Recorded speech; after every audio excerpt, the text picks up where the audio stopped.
আসসালামু আলাইকুম রাহমাতুল্লাহি ওয়া বারাকাতুহু। সুপ্রিয় সম্মানিত দর্শক ও শ্রোতা, আশা করি মহান রব্বুল আলামিনের দয়ায় আপনারা সকলেই ভালো আছেন।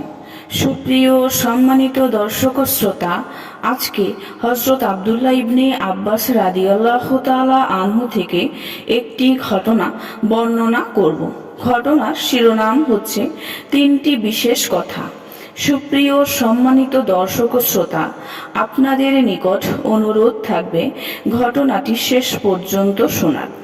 হযরত ইবনে আব্বাস রাদিয়াল্লাহু তাআলা আনহু বলেন, আমার পিতা হযরত আব্বাস রাদিয়াল্লাহু তাআলা আনহু আমাকে বললেন, প্রিয় বৎস, আমি লক্ষ্য করছি আমিরুল মুমিনিন তোমাকে কাছে ডাকছেন, তোমাকে নৈকট্যশীলদের অন্তর্ভুক্ত করছেন, তোমার পরামর্শ গ্রহণ করছেন।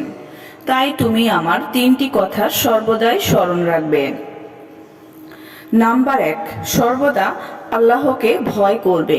নাম্বার 2, কখনোই আমিরুল মুমিনিনের নিকট মিথ্যাবাদী সাব্যস্ত হবে না, অর্থাৎ কখনো মিথ্যা বলবে না।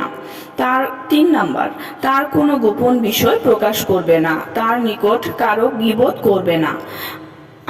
আমির বললেন, আমি ইবনে আব্বাস রাদিয়াল্লাহু তাআলা আনহুকে বললাম, এই তিনটি কথার প্রত্যেকটি 1000 দিরহাম থেকে উত্তম। তিনি বললেন, না, বরং প্রত্যেকটি 10,000 দিরহাম থেকেও উত্তম।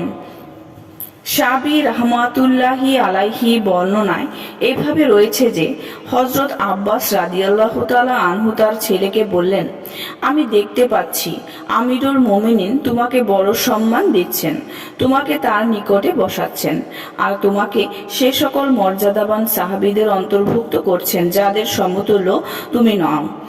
সুতরাং প্রিয় বৎস, আমার তিনটি কথা সর্বদা স্মরণ রাখবে। 1, কখনো তিনি যেন তোমাকে মিথ্যাবাদী মনে না করেন। 2, কখনো তোমার দ্বারা তার কোনো গোপন বিষয় যেন প্রকাশ না পায়। 3, তোমার থেকে তার নিকট কারো গীবত যেন না হয়ে যায়। শাবি রাহমাতুল্লাহি আলাইহি বলেন, আমি হযরত ইবনে আব্বাস রাদিয়াল্লাহু তাআলা আনহুকে বললাম, এই কথাগুলোর প্রত্যেকটি 1000 দিরহামের চেয়েও অধিক মূল্যবান। তিনি বললেন, আল্লাহর শপথ, প্রত্যেকটি 10,000 দিরহামের চেয়েও অধিক মূল্যবান। সুপ্রিয় সম্মানিত দর্শক ও শ্রোতা, আজকের ঘটনাটি এই পর্যন্তই। ঘটনাটি যদি ভালো লেগে থাকে অবশ্যই চ্যানেলটি সাবস্ক্রাইব করবেন, লাইক করবেন, কমেন্ট করবেন এবং বেশি বেশি শেয়ার করে দেবেন। সবাই ভালো থাকবেন। আল্লাহ হাফেজ।